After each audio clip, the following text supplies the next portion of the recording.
Hello दोस्तों नमस्कार दोस्तों। मैं हूं दीपक नाथ योगी और आप देख रहे हैं डीएन योगी चैनल। दोस्तों आज अपन रीड लेवल सेकंड में जो आपका गणित का जो टॉपिक था बीजीय व्यंजक के जो प्रश्न है वो प्रश्न आज अपन सॉल्व करेंगे और अपन उन्हीं प्रश्नों का जिक्र करेंगे जो आपके कंपटीशन एग्ज़ाम में आ चुके हैं दोस्तों। ठीक है दोस्तों, तो बढ़ते हैं दोस्तों। अपना पहला क्वेश्चन है व्यंजक x square minus 2xy plus y square minus z square के गुणनखंड है। ये प्रश्न दोस्तों आपका रीट 2011 में आया हुआ प्रश्न है दोस्तों। ठीक है, इसके आपको गुणनखंड करने हैं दोस्तों। इसकी व्याख्या देखिए आप, x square minus 2xy plus y square कोष्टक बंद और माइनस जेड का स्क्वायर है। दोस्तों ये जो अंदर वाला पद है ना दोस्तों, आपको याद आ रहा होगा जब मैंने आपको मानक सर्व समीकरण बताई थी दोस्तों। तो दोस्तों आपको पता है कि x माइनस वाई का स्क्वायर करते हैं, x माइनस वाई का जब होल स्क्वायर होता है तो यही आता है आपके x square minus 2xy plus y square. अपन ने एक सर्व समीकरण पढ़ी ना, x माइनस वाई का जब होल स्क्वायर करते तो यही वाली टर्म्स आती है, x square minus 2xy plus y square. तो इस पूरे के पूरे पद को क्या लिख दिया, x माइनस वाई का इस होल स्क्वायर और माइनस जेड स्क्वायर है जैसे का जैसे लिख दिया। ठीक है दोस्तों, अब क्या क्या है दोस्तों, हाँ एक बार इरेज कर देता हूँ मैं इसे। हाँ तो ये टर्म आपको समझ में आ गई कैसे ही। अब इस पूरे वाले को यदि आप a मान लो दोस्तों और इसको यदि b मान लो तो दोस्तों ये आपके ऐसे बन रहा है a का स्क्वायर माइनस b का स्क्वायर, ये बन रहा है ना। और ये किसके बराबर होता है, a plus b into a minus b के बराबर होता है ना। A plus b into a minus b, ये सर्व समीकरण है, मानक सर्व समीकरण है। तो दोस्तों यहाँ ए की जगह क्या है, पूरा का पूरा एक्स माइनस वाई है और बी की जगह क्या है, जेड है। तो इस वाले पद में आप ए स्क्वायर माइनस बी स्क्वायर वाली ये सर्व समीकरण लगेगी तो a plus b into a minus B होगा। तो ये की ये वैल्यू लिख दी, ए की जगह क्या है एक्स माइनस वाई है और बी की जगह क्या है जेड है। तो यहाँ पर तो हो गया ए प्लस बी और यहाँ हो गया ए माइनस बी। ए की जगह आपकी क्या है एक्स माइनस वाई है और बी की जगह आपकी क्या है जेड है। यहाँ हो गया ए माइनस बी और यहाँ हो गया ए प्लस बी। तो ये आपके आंसर आ गया। ये आंसर किस में मिल रहा है, ये आपके सेकंड वाले में मिल रहा है। ये माइनस वाले को पहले ले रखा है तो x minus y minus z into x minus y plus z, ये आपका आंसर। आई होप कि ये आपको समझ में आ गया होगा। जो मैंने आपको मानक सर्व समीकरण बताई है उन मानक सर्व समीकरणों की सहायता से इस सवाल को हल किया गया है दोस्तों। ठीक है, बढ़ते हैं नेक्स्ट प्रश्न की ओर। दोस्तों ये प्रश्न आपके रीड 2011 में आया हुआ प्रश्न है दोस्तों। यदि x की घात 4 माइनस वाई की घात 4 को यदि आप x माइनस वाई से भाग दे तो भागफल और शेषफल क्रमशः होंगे। तो दोस्तों दो तरीके हैं इस सवाल को सॉल्व करने के। पहला तरीका तो है कि आप इसको भाग दे दो, दूसरा है कि आप इसको गुणनखंड करके सर्व समीकरण लगा के काट के भी आप इसको सॉल्व कर सकते हैं। तो मैंने आपको दोनों तरीके से इस सवाल को समझाया है दोस्तों, देख लीजिए आप। पहला तरीका है अपना, आपको x की घात 4 माइनस वाई की घात 4 में आपको भाग देना x माइनस वाई का। तो दोस्तों मैंने यहाँ पर क्या किया है दोस्तों कि x की घात 4 को मैंने लिख दिया एक्स स्क्वायर का स्क्वायर। ठीक है, जब ये कोष्टक हटेगा तो घाते गुणा होगी तो दो दूनी 4 वापस हो जाएगा। और इस y की घात 4 को मैंने लिख दिया वाई स्क्वायर का स्क्वायर, है ना। तो कोष्टक हटेगा तो घाते वापस। हाँ तो दोस्तों x की घात 4 को अपन लिख सकते हैं एक्स स्क्वायर का स्क्वायर और y की घात 4 को अपन लिख सकते हैं वाई स्क्वायर का स्क्वायर। ठीक है दोस्तों इस एक्स स्क्वायर को यदि अपन a माने, एक्स स्क्वायर बराबर a माने और वाई स्क्वायर बराबर यदि अपन बी माने दोस्तों, तो यहाँ पर ए स्क्वायर माइनस बी स्क्वायर वाली टर्म बन रही है। तो अपन जानते हैं ए स्क्वायर माइनस बी स्क्वायर बराबर होता है a plus b into a minus b. तो यहाँ पर सूत्र लगे दोस्तों ए plus b into a minus B, क्योंकि ए की जगह क्या है एक्स स्क्वायर, इसीलिए यहाँ एक्स स्क्वायर लिखा गया है।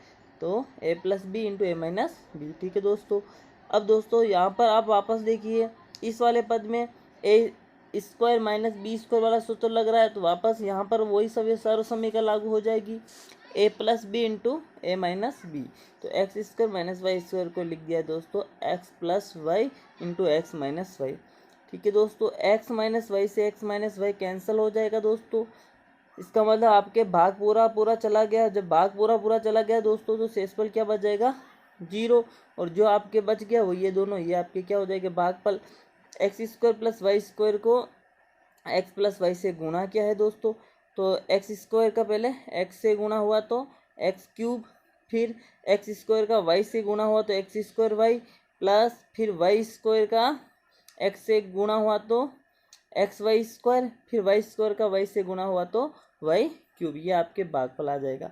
ये तो दोस्तों था अपन ने सर्व समीकरण का उपयोग करके अपने इस भाग को सोल्व किया। अगर अपन सर्व समीकरण का उपयोग ना करें और डायरेक्ट अगर अपन भाग दें, तो भी भागफल और शेषफल आपके प्राप्त हो जाएंगे।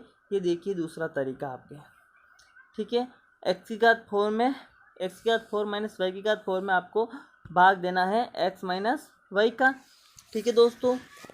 तो दोस्तों भाग देने के लिए मैंने आपको बताया कि सबसे जो भाज्य का जो पहला पद है एक्स की घात 4, इस एक्स की घात 4 में आपको इस भाजक का पहले पद का भाग देना है, यानी एक्स की घात 4 में एक्स का भाग दिया तो क्या आया, एक्स की घात 3।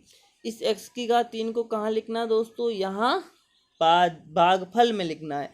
फिर इस एक्स की घात 3 को इस एक्स माइनस 1 से आप गुणा करेंगे, एक्स माइनस 1 से गुणा करेंगे तो ये वैल्यू आएगी एक्स की घात 4 माइनस एक्स की घात 3 वाई, ठीक है दोस्तों।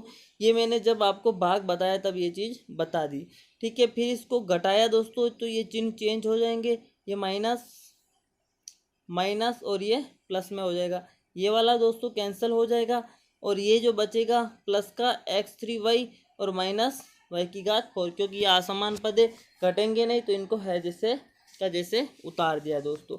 अब दोस्तों वापस वही स्टेप अपनानी है आपको। इसका एक बार इरेज कर देता हूँ, हाँ। इसका ये पहला पद एक्स की घात 3y, ये एक्स की घात 3y मैंने लिख दिया। अब इसमें भाजक का पहला पद x, इस x को यहाँ नीचे लिख दिया। भाग देंगे तो क्या बचेगा, एक्स स्क्वायर वाई दोस्तों। इस एक्स स्क्वायर वाई को यहाँ पर आपको भागफल में लिखना है, और इस एक्स स्क्वायर वाई को यदि आप इस भाजक से गुणा करेंगे दोस्तों, तो ये वाली जो टर्म है वो आपके आ जाएगी दोस्तों, ठीक है। तो गुणा किया एक्स स्क्वायर वाई को एक्स माइनस वाई से, तो एक्स की घात 3y minus x square y square. यहाँ फिर घटा दिया, घटाने पर ये माइनस हो जाएगा, ये माइनस था तो प्लस हो जाएगा, ये वाला कट जाएगा दोस्तों। अभी असमान पद है तो इनको वापस है जैसे का जैसे लिख दिया, x square y square minus y की घात 4। फिर आपको वही स्टेप अपनानी दोस्तों। इसका पहला पद क्या है, एक्स स्क्वायर वाई स्क्वायर, ये लिख दिया एक्स स्क्वायर वाई स्क्वायर, और इसका पहला पद क्या एक्स था तो एक्स का नीचे भाग दे दिया, तो क्या बचा एक्स वाई स्क्वायर। घातांक नियम से ये घात घट जाएगी एक्स की, तो एक्स की घात 1 होगी और वाई की घात 2। इस एक्स वाई स्क्वायर को यहाँ लिख दिया आपके भागफल में, और इस एक्स वाई स्क्वायर को जब भाजक इस एक्स माइनस वाई से गुणा करेंगे तो आपके x square y square minus x y की घात क्यूब प्राप्त होगा दोस्तों। फिर घटाएंगे तो चिन्ह चेंज हो जाएगा दोस्तों, घटाने पर चिन्ह आपके चेंज हो जाएंगे, ये माइनस हो जाएगा, ये प्लस हो जाएगा, ये फर्स्ट वाला दोस्तों कट जाएगा, और बचेगा क्या, एक्स की घात एक्स वाई की घात 3 माइनस वाई की घात 4 बचेगा दोस्तों। अब वापस वही स्टेप अपनानी है दोस्तों। इसका पहला पद क्या है दोस्तों, एक्स वाई 3 है, एक्स वाई 3 यहाँ लिख दिया।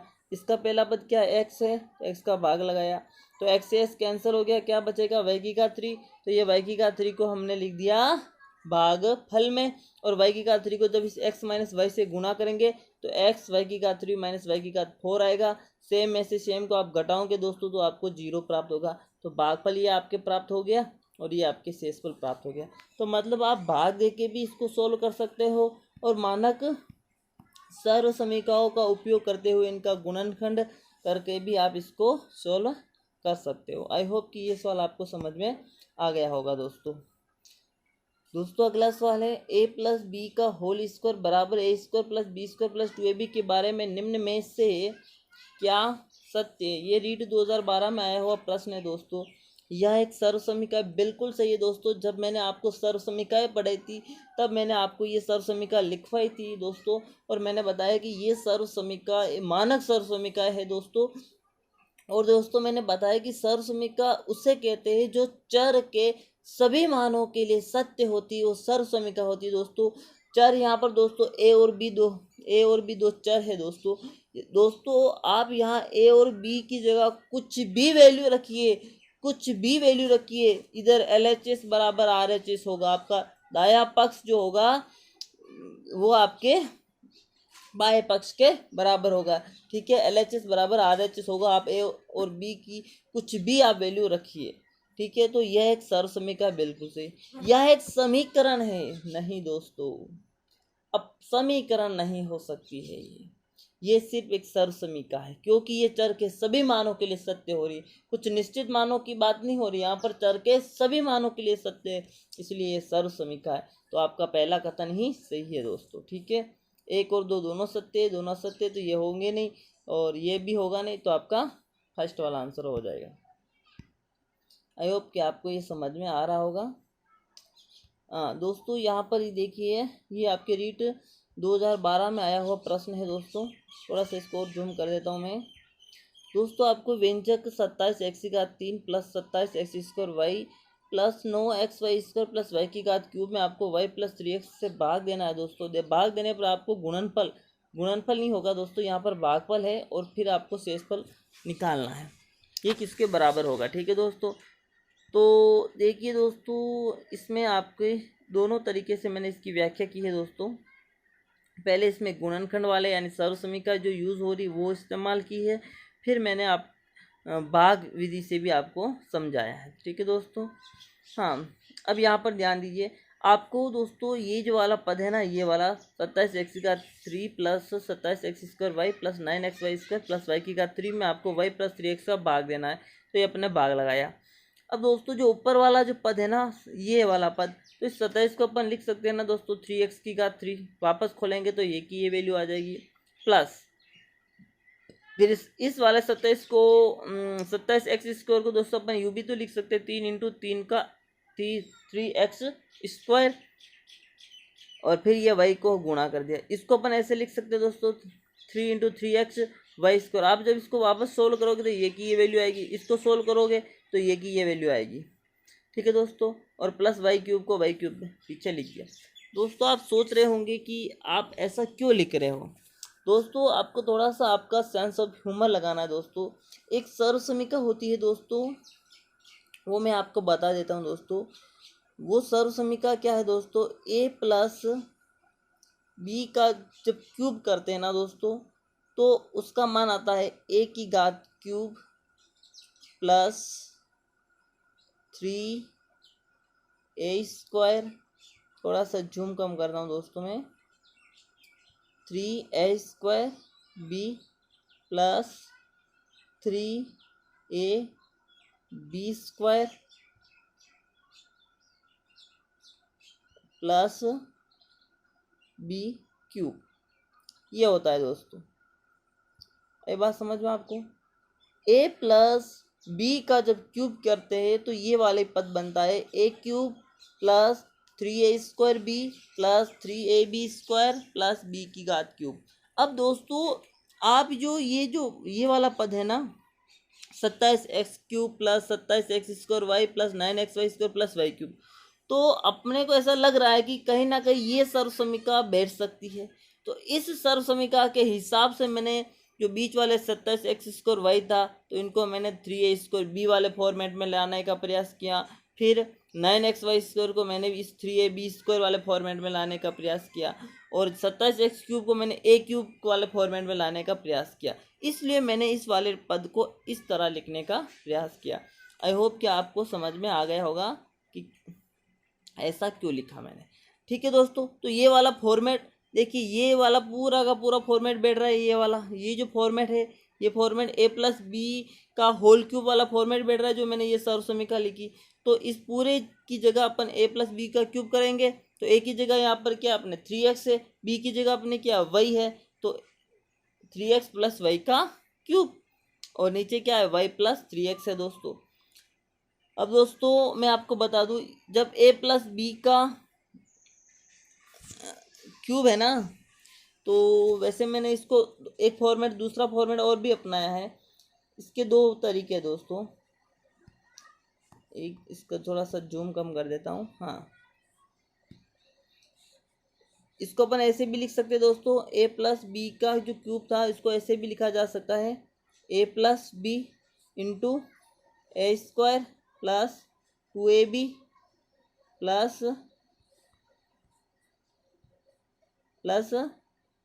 B square.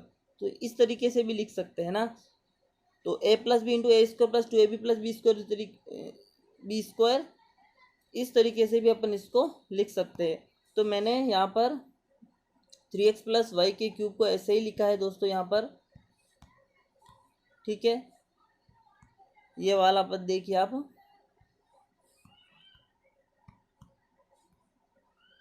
हाँ, तो ये Y 3x plus Y cube को एक बार लिख दिया 3x प्लस वाई, फिर यहाँ हो गया a square plus 2ab plus b square वाला फॉर्मेट, तो 9x square plus 6xy plus y square, ये वाले से ये वाला कट जाएगा, बचेगा क्या, ये 9x square plus 6xy plus y square, ये आपके भागफल आ जाएगा। भाग पूरा पूरा गया तो शेषफल आपके 0 आ जाएगा।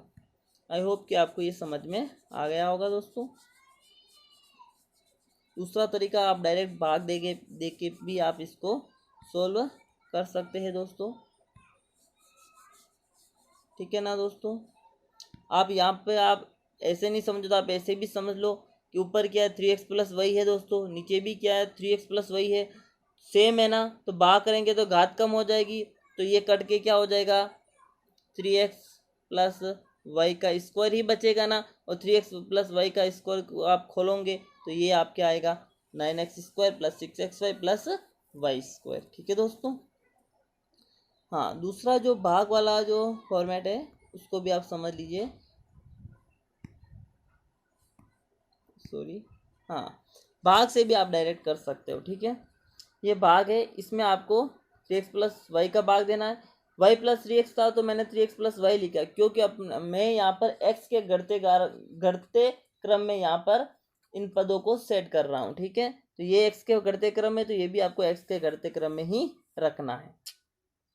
ठीक है दोस्तों, तो भाग के लिए आपको क्या करना है, सबसे पहले इसका पहला पद 27x क्यूब, फिर आपको भाजक का पहला पद 3x, इसका भाग दिया तो क्या आया 9x स्क्वायर आया, इस 9x स्क्वायर को आपको भागफल में लिखा, और भागफल में लिखने के बाद इस 9x स्क्वायर को आप जब 3x प्लस वाई से गुणा करोगे तो आपको मिलेगा 27x cube plus 9x square Y.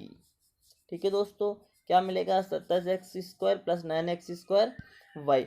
फिर इसको घटाएंगे तो ये तो आपके कट जाएगा, फिर 27x स्क्वायर वाई में से 9x स्क्वायर वाई को घटाएंगे तो 18x स्क्वायर वाई बचेगा, इस ऊपर वाले को है जैसे उतार दिया। अब वापस वही फॉर्मेट अपनाना है दोस्तों आपको, इसका पहला पद क्या है 18x स्क्वायर वाई, ये 18x स्क्वायर वाई, इसका पहला पद क्या है 3x, ये लिख दिया 3x, भाग दिया तो क्या बचा 18x वाई, तो आपको सॉरी 18x वाई नहीं है यहाँ पर 6x वाई है, क्योंकि भाग देंगे तो आपके 18 में 3 का भाग 6 बार चला जाएगा, तो 6xy को यहाँ लिख दिया, और इस 6xy को जब 3x प्लस वाई से गुना करेंगे तो ये वैल्यू आ जाएगी 18x square Y plus 6xy square, फिर इसको घटाएंगे ये कट जाएगा, 9xy स्क्वायर में से 6xy स्क्वायर को घटाएंगे तो 3xy स्क्वायर आएगा, उस वाई स्क्वायर को है जैसे का जैसे उतार दिया। अब इसका पहला पद 3xy स्क्वायर, यहाँ लिख दिया 3xy स्क्वायर, इसका पहला पद 3x का भाग दिया, क्या बचा वाई स्क्वायर, इस वाई स्क्वायर को गुणा करवा दिया, इस वाई स्क्वायर को लिख दिया भागफल में, और जब इस वाई स्क्वायर को इससे गुणा करेंगे तो ये वैल्यू आ जाएगी 3xy स्क्वायर प्लस वाई की घात क्यूब, जब सेम में से सेम को घटाएंगे तो 0, यानी शेषफल 0, भागफल आपका ये आ जाएगा। तो आप भाग देके भी कर सकते हो और सर्व समीकरणों का उपयोग करते हुए भी आप इनको सोल्व कर सकते हो। आई होप कि दोस्तों ये आपको समझ में आ रहा होगा। देखिए दोस्तों, आपका अगला सवाल ये आपके रीट 2015 में आया हुआ प्रश्न है दोस्तों। 2x plus 4y minus 8xy minus Y बराबर, आपको निकालना है ये क्या किसके बराबर होगा।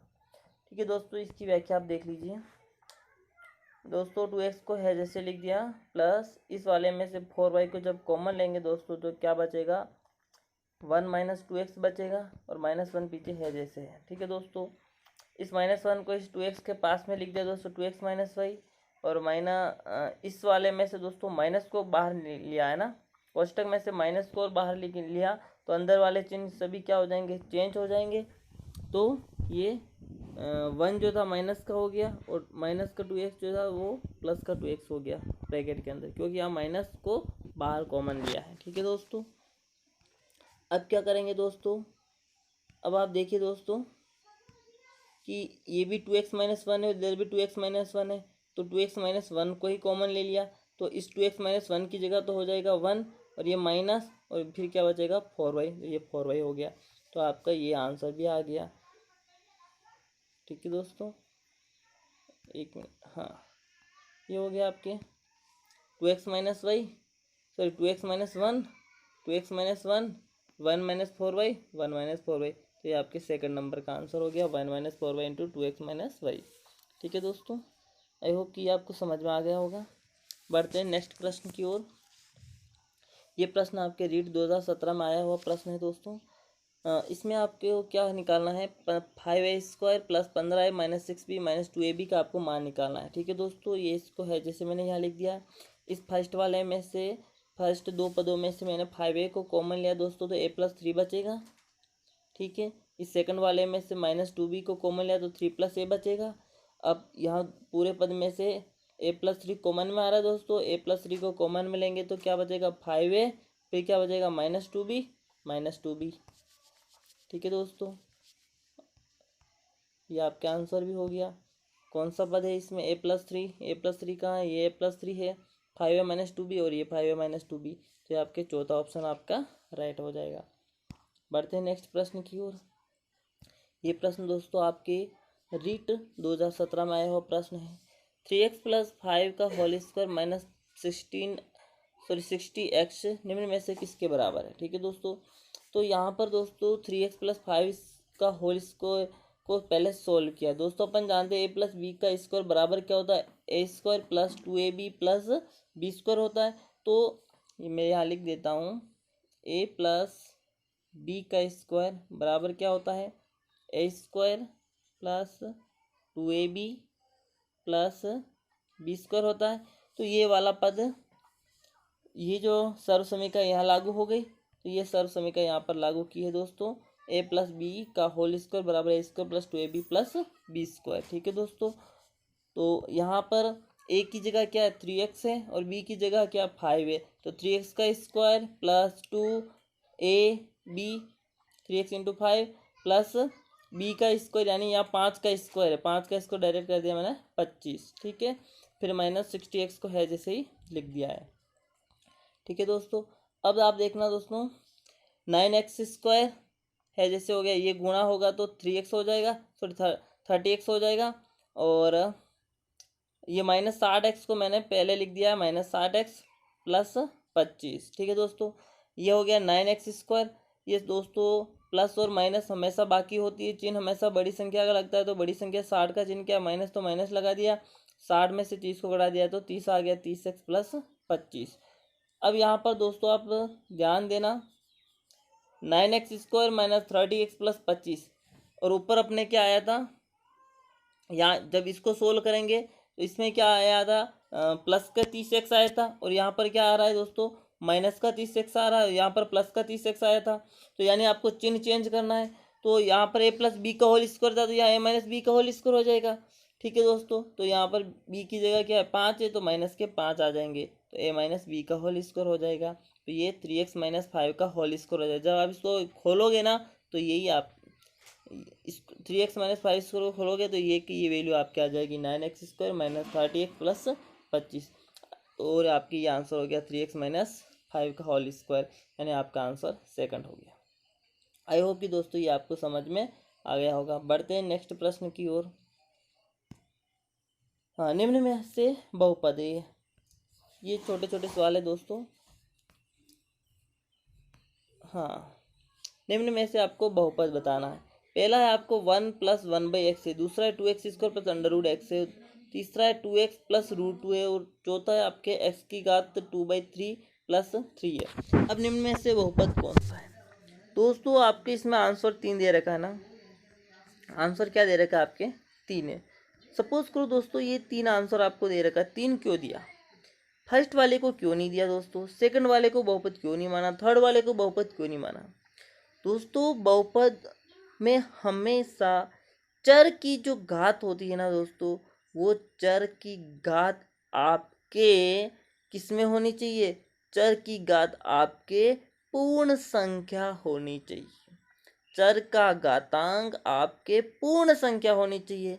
दोस्तों यहाँ पर जो चर है, पहले वाले चर x में तो यहाँ ठीक है, x की घात चलो माना 1 है, लेकिन दूसरे वाले में 1/x है, तो कहने का मतलब यहाँ x की घात -1 है दोस्तों।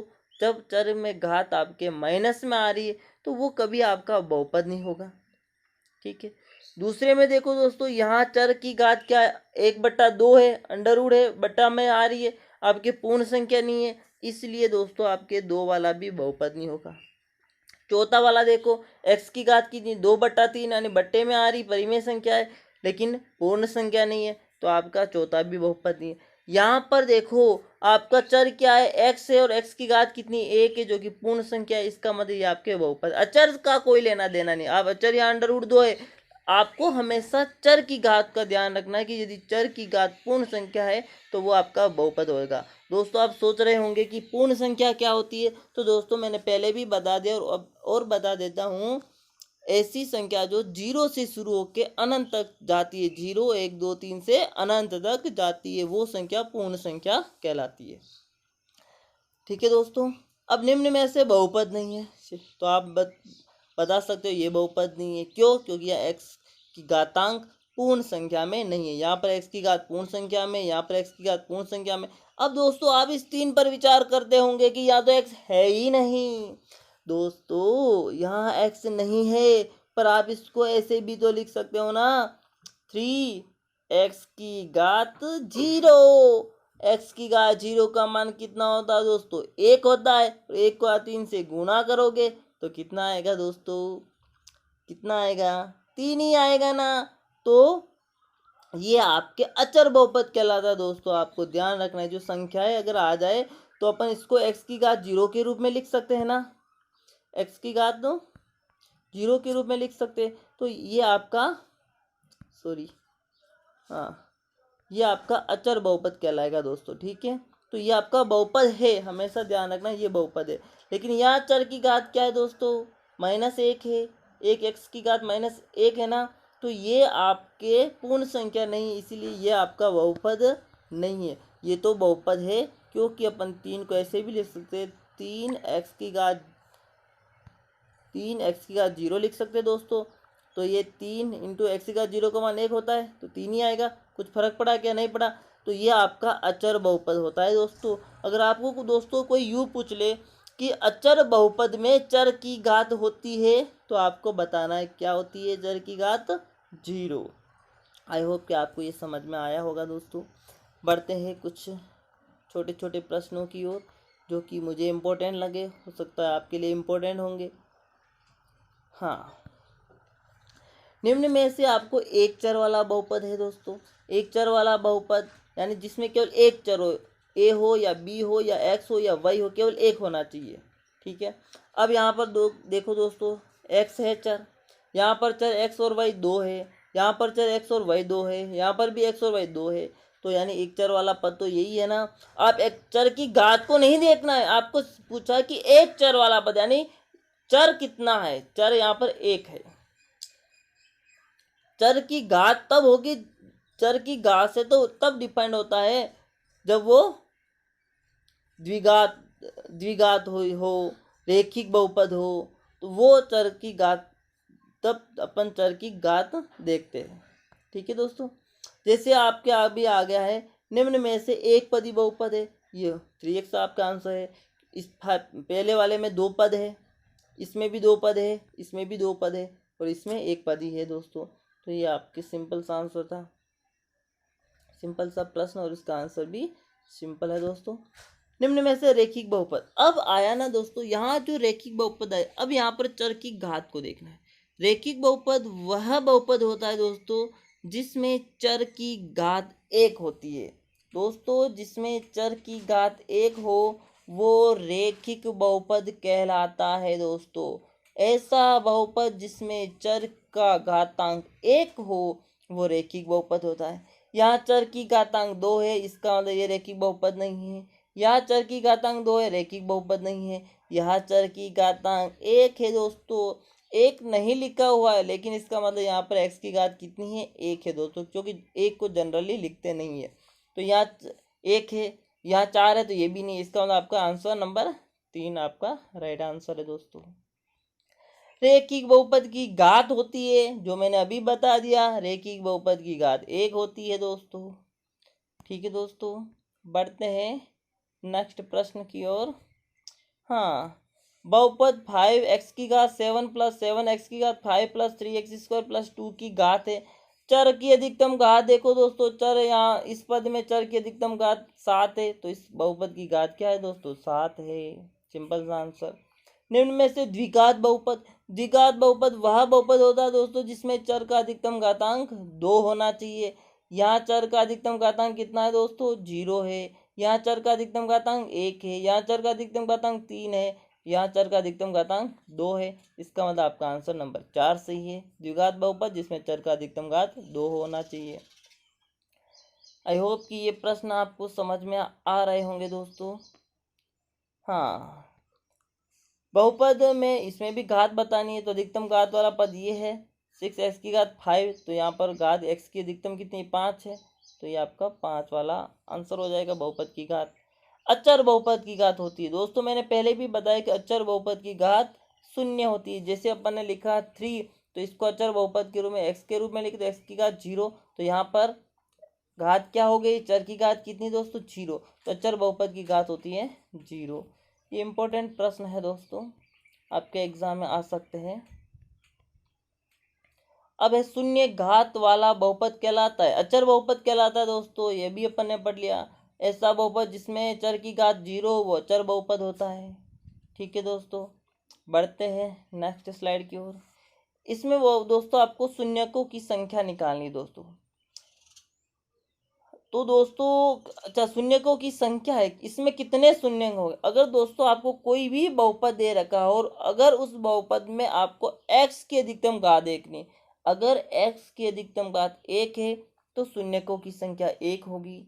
अगर x की अधिकतम घात 2 है तो शून्यकों की संख्या 2 होगी। यहाँ पर x की अधिकतम घात 2 है दोस्तों, तो शून्यकों की संख्या 2 होगी। यदि दोस्तों x की अधिकतम घात 3 है तो शून्यकों की संख्या 3 होगी।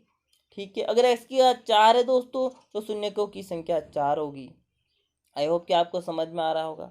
अब दोस्तों शून्यक निकालते कैसे हैं, तो शून्यक निकालने के लिए अगला वाला प्रश्न देखिए।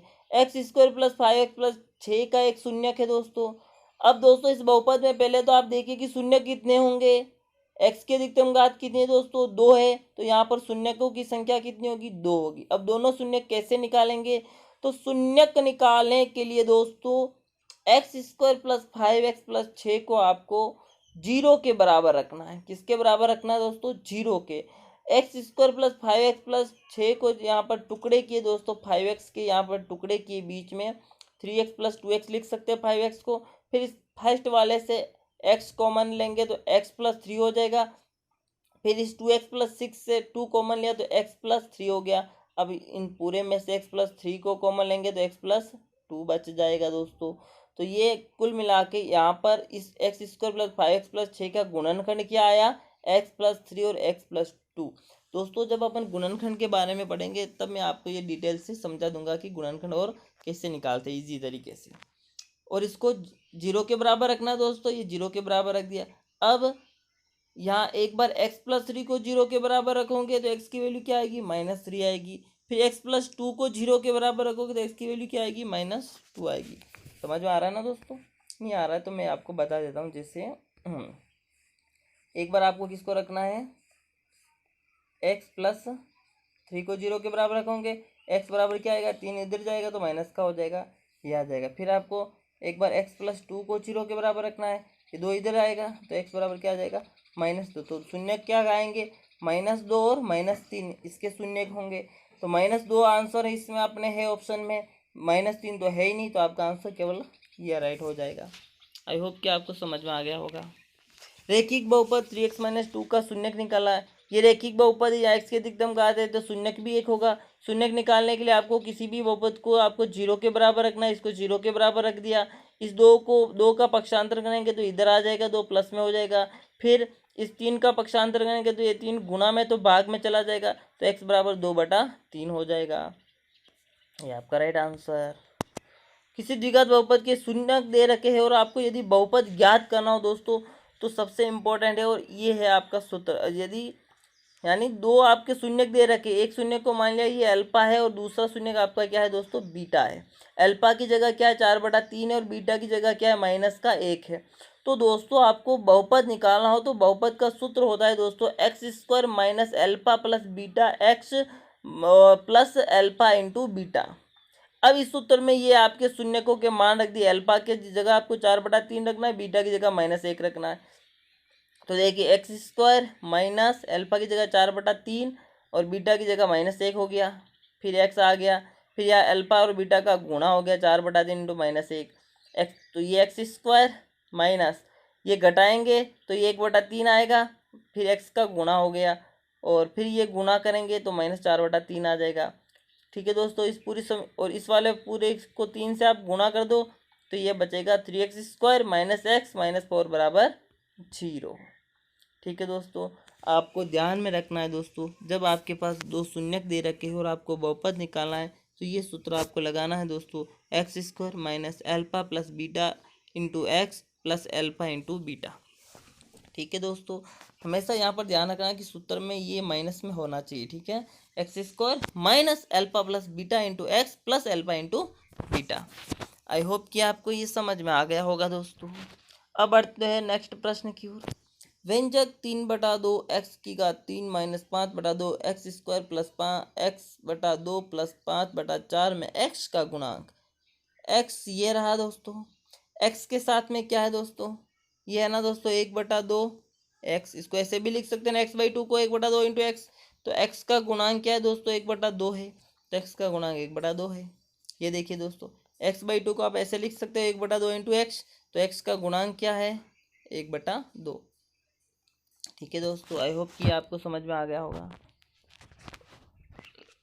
सबसे लास्ट प्रश्न देखिए दोस्तों, हाँ 20 बीजीय व्यंजक की आपको घात बतानी दोस्तों। ये घात वाला वैसे पहले भी अपन सोल्व कर चुके हैं, लेकिन अब देखिए अधिकतम घात वाला पद ये है दोस्तों 2x²y।